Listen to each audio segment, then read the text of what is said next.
Hi friends, welcome to Sneha Swad secret. ನಾನಿವತ್ತು ನಿಮಗೆ ಒಬ್ಬಟ್ಟು ಸಾಂಬಾರು ಹೇಗೆ ಮಾಡೋದು ಅಂತ ತೋರಿಸ್ಕೊಡ್ತೀನಿ. ಕೆಲವೊಬ್ರು ಏನು ಮಾಡ್ತೀರಾ ಅಂತ ಅಂದರೆ ಒಬ್ಬಟ್ಟು ಮಾತ್ರ ಮಾಡ್ಕೋತೀರಾ, ಸಾಂಬಾರು ಮಾಡೋದಿಲ್ಲ. ಇನ್ನು ಕೆಲವ್ರು ಏನು ಮಾಡ್ತೀರಾ ಅಂದರೆ ಒಬ್ಬಟ್ಟು ಜೊತೆ ಸಾಂಬಾರು ಮಾಡ್ತೀರಾ. ಬಟ್ ನಿಮ್ಮಿಬ್ರಿಗೂ ಹೇಳೋದಿಷ್ಟೇ, ನಾನು ತೋರಿಸೋ ಥರ ಒಬ್ಬಟ್ಟು ಸಾಂಬಾರು ನೀವು ಮಾಡ್ತಾ ಅಂದರೆ ಒಬ್ಬಟ್ಟು ಮಾಡುವಾಗಲೆಲ್ಲ ಈ ಥರ ಸಾಂಬಾರೇ ಮಾಡ್ತೀರಾ. ನಿಮ್ಮೆಲ್ರಿಗೂ ತುಂಬ ಇಷ್ಟ ಆಗುತ್ತೆ ಫ್ರೆಂಡ್ಸ್. ಈ ಹೋಳಿಗೆ ಸಾಂಬಾರನ್ನ ಹೇಗೆ ಮಾಡೋದು ಅಂತ ತೋರ್ಸೋಕ್ಕೂ ಮುಂಚೆ ಇನ್ನೂ ಯಾರು ನನ್ನ ಚಾನಲ್ಗೆ ಸಬ್ಸ್ಕ್ರೈಬ್ ಆಗಿಲ್ಲ, ಬೇಗ ಬೇಗ ಸಬ್ಸ್ಕ್ರೈಬ್ ಆಗಿ. ಇವಾಗ ಸ್ಟಾರ್ಟ್ ಮಾಡೋಣ. ನೋಡಿ, ನಾನು ಬೇಳೆ ಬೇಯಿಸಿರೋ ಅಂಥ ನೀರು ಇಟ್ಕೊಂಡಿದ್ದೀನಿ. ಇವಾಗ ಈ ಒಬ್ಬಟ್ಟು ಸಾಂಬಾರು ಮಾಡೋಕ್ಕೆ ಒಂದು ಮಸಾಲೆ ರೆಡಿ ಮಾಡ್ಕೊಳ್ಳೋಣ. ಇವಾಗ ಸ್ಟವ್ ಆನ್ ಮಾಡಿಕೊಂಡು ಒಂದು ಬಾಣಲಿ ಇಟ್ಕೊಂಡಿದ್ದೀನಿ. ಬಾಣಲಿ ಕಾದ್ಮೇಲೆ 2 ಸ್ಪೂನಷ್ಟು ಆಯಿಲ್ ಹಾಕೊಳ್ಳೋಣ. ನೋಡಿ, ಎಣ್ಣೆಗೆ ಒಂದು 1/4 ಸ್ಪೂನ್ಗಿಂತ ಕಡಿಮೆನೇ ಸ್ವಲ್ಪ ಮೆಂತ್ಯ ಹಾಕೋತಾ ಇದ್ದೀನಿ. ಒಂದು ಅರ್ಧ ಸ್ಪೂನಷ್ಟು ಮೆಣಸು, 1 ಸ್ಪೂನ್, 2 ಸ್ಪೂನ್ ಜೀರಿಗೆ, 2 ಸ್ಪೂನಷ್ಟು ದೊಡ್ಡ ಸ್ಪೂನಲ್ಲಿ 2 ಸ್ಪೂನಷ್ಟು ಧನಿಯಾ ತಗೊಂಡಿದ್ದೀನಿ. ಹಾಗೆಯೇ ನೋಡಿ 9 ರಿಂದ 10 ಬ್ಯಾಡಗೆ ಮೆಣಸೆ ಹಣ್ಣು ತಗೊಂಡಿದ್ದೀನಿ. ಈ ಬ್ಯಾಡಗೆ ಮೆಣಸೆ ಹಣ್ಣನ್ನ ಸ್ವಲ್ಪ ಮುರಿದು ಹಾಕೊಳ್ಳೋಣ, ಅವಾಗ ಎಣ್ಣೆಲಿ ಚೆನ್ನಾಗಿ ಫ್ರೈ ಆಗುತ್ತೆ. ಹಾಗೆಯೇ ಅರ್ಧ ಈರುಳ್ಳಿ ಮತ್ತು ಒಂದು ಚಿಕ್ಕದು 1-2-3 ಪೀಸಷ್ಟು ತೆಂಗಿನಕಾಯಿನ ಸಣ್ಣದಾಗಿ ಕಟ್ ಮಾಡಿ ಇಟ್ಕೊಂಡಿದ್ದೀನಿ. ಇದೆರಡನ್ನೂ ಹಾಕ್ತಾಯಿದ್ದೀನಿ. ಹಾಕ್ಬಿಟ್ಟು 1-2 ನಿಮಿಷ ಹುರ್ಕೊಳ್ಳೋಣ. ಒಂದು ಸ್ವಲ್ಪ ಅರಿಶಿನ ಹಾಕ್ತಾ ಇದ್ದೀನಿ. ಒಂದು 10 ಎಸಲಷ್ಟು ಬೆಳ್ಳುಳ್ಳಿ, ಒಂದೇ ಒಂದು ಸ್ವಲ್ಪ ಹುಣಸೆ ಹಣ್ಣು, ಹಾಗೆಯೇ ಒಂದೇ ಒಂದು ಟೊಮ್ಯಾಟೊ. ಇಷ್ಟನ್ನು ಚೆನ್ನಾಗಿ ಎಣ್ಣೆಲಿ ಫ್ರೈ ಮಾಡ್ಕೊಬಿಡೋಣ. ಇವಾಗ ಸ್ವಲ್ಪ ಉಪ್ಪು ಹಾಕ್ತಾ ಇದ್ದೀನಿ. ಇದು ಟೊಮೆಟೊ ಎಲ್ಲ ಒಂದು ಸ್ವಲ್ಪ ಸಾಫ್ಟ್ ಆಗೋ ಥರ ಚೆನ್ನಾಗಿ ಫ್ರೈ ಮಾಡ್ಕೊಬಿಡೋಣ. ಇವಾಗ ನೋಡಿ, ಟೊಮೆಟೊ ಎಲ್ಲ ಸಾಫ್ಟ್ ಆಗಿದೆ. ಈ ಟೈಮಲ್ಲಿ ನಾನು ಸ್ಟವ್ ಆಫ್ ಮಾಡಿಬಿಡ್ತೀನಿ. ಇದು ಕಂಪ್ಲೀಟಾಗಿ ಇವಾಗ ತಣ್ಣಗೆ ಆರಲಿ. ನೋಡಿ, ಇದು ಕಂಪ್ಲೀಟಾಗಿ ಆರಿದೆ. ಇದನ್ನೆಲ್ಲ ನಾನು ಒಂದು ಮಿಕ್ಸಿ ಜಾರ್ಗೆ ಹಾಕೋತಾ ಇದ್ದೀನಿ.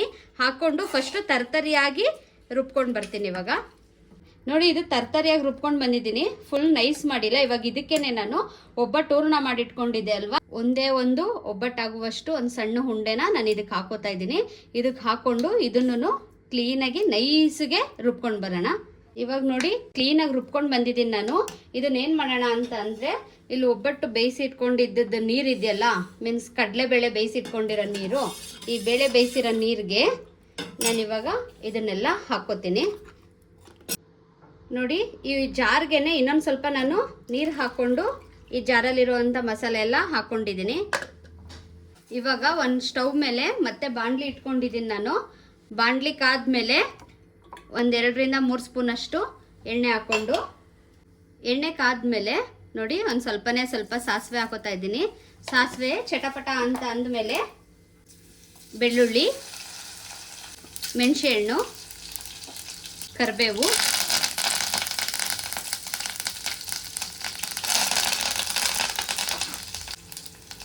ನೋಡಿ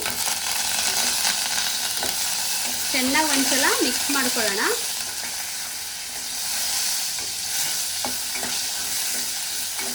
ಮಿಕ್ಸ್ ಮಾಡ್ಕೊಂಡ್ಮೇಲೆ ನಾನಿಲ್ಲಿ ಆಲ್ರೆಡಿ ರೆಡಿ ಮಾಡಿ ಇಟ್ಕೊಂಡಿದ್ದೀನಲ್ವ, ಈ ಸಾಂಬಾರನ್ನ ಎತ್ತಿ ಈಗ ಒಗ್ಗರಣೆಗೆ ಹಾಕ್ತಾಯಿದ್ದೀನಿ.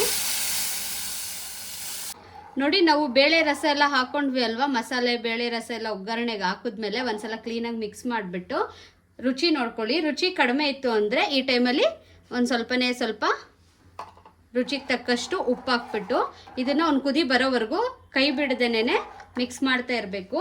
ಹಾಗೆಯೇ ಆಪ್ಷನಲ್ ಇದು ಹಾಕಿದ್ರೆ ಚೆನ್ನಾಗಿರುತ್ತೆ. ಹಿಂಗನ್ನ ಇವಾಗ ಹಾಕ್ತಾ ಇದ್ದೀನಿ ನಾನು. ನೋಡಿ, ಒಂದು ಸ್ವಲ್ಪ ಹಿಂಗೆ ಹಾಕ್ತಾ ಇದ್ದೀನಿ. ಹಾಗೆಯೇ ಕೊತ್ತಂಬರಿ ಸೊಪ್ಪು ಹಾಕ್ತಾ ಇದ್ದೀನಿ. ನೋಡಿ, ಕೈ ಬಿಡದೇನೆ ಕ್ಲೀನಾಗಿ ಮಿಕ್ಸ್ ಮಾಡ್ತಾ ಇರೋಣ. ಒಂದು ಕುದಿ ಬರೋವರೆಗೆ ಇದನ್ನು ಮಿಕ್ಸ್ ಮಾಡ್ತಾ ಇರೋಣ. ಈ ಸಾಂಬಾರು ನೀವು ಎಷ್ಟು ಸಾಧ್ಯನೋ ಅಷ್ಟು ಒಂದು ಸ್ವಲ್ಪ ತೆಳುನೇ ಮಾಡ್ಕೊಳ್ಳಿ, ಯಾಕಂದರೆ ಇದು ಕುದಿಸಿ ಗಟ್ಟಿ ಆಗುತ್ತೆ. ಹಾಗೆಯೇ ಈ ಸಾಂಬಾರು ಇವತ್ತಿಗಿಂತ ನಾಳೆ ತಿನ್ನೋದಕ್ಕೆ ಇನ್ನೂ ಸೂಪರಾಗಿರುತ್ತೆ, ತುಂಬ ರುಚಿಯಾಗಿರುತ್ತೆ. ನೋಡಿ, ನಾನು ಕೈ ಬಿಡದೇನೆ ತಿರುಗಿಸ್ತಾನೆ ಇದ್ದೀನಿ. ನೋಡಿ, ಇವಾಗ ಕುದೀತಾ ಇದೆ. ಇವಾಗ ಈ ಸಾಂಬಾರು ಆಗಿದೆ. 5 ನಿಮಿಷದಿಂದ ಇದು ಕುದೀತಾನೆ ಇದೆ. ನೋಡಿ, ಈ ಟೈಮಲ್ಲಿ ನಾನು ಸ್ಟವ್ ಆಫ್ ಮಾಡಿಬಿಡ್ತೀನಿ.